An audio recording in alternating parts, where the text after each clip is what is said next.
So in late 2011, I was coming up with a bunch of ideas for designs for the following year, and I noticed there were 3 Friday the 13th in 2012, which was crazy because they're like holidays for horror fans, and I knew we had to do something for each one of them. I just wasn't sure what yet because I wanted it to be special. I didn't want to do the same old Jason straight up Friday the 13th designs. I wanted to do something cool and unique.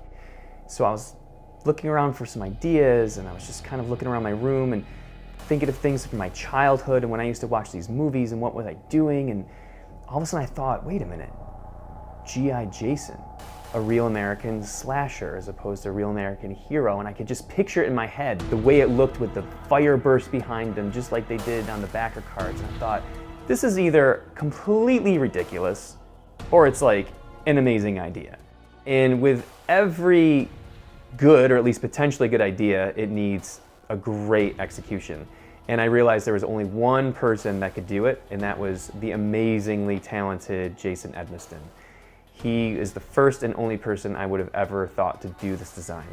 So I contacted him, and we got on the phone and chatted about it, and he immediately understood exactly what to do. It's funny because he would send me a sketch, and I'm like, yeah, perfect. And he would send me a color rough. I'm like, yeah, keep going. And it was just amazing. And the final was just better than I could have anticipated.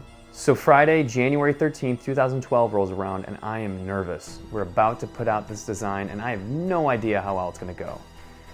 So we pull the trigger, hit the button, it goes live, and the response was overwhelming. People dug it, they understood it, they got it, they loved it, and it was just amazing that they were stoked about it as much as I was. But I wasn't satisfied. You know, I was glad orders were coming in. I'm glad we were going to get a lot of these shirts out there, but I wanted something more. Damn it, I wanted a backer card. I really wanted G.I. Jason to live, and I knew I couldn't make the toy, but I could make the backer card. So I got all of my old G.I. Joe backer cards, and I scanned them in, and all of the cardboard rips when the blister pack comes off, and all the price tags and the bends and all the folds and creases.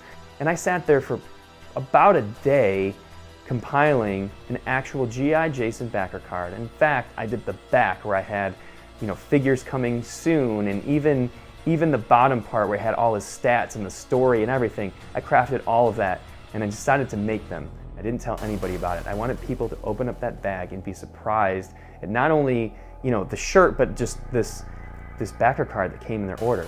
So I slipped it in, and people were thrilled. And in fact, we ended up doing a sequel to that 1 year later, but this one was always my favorite.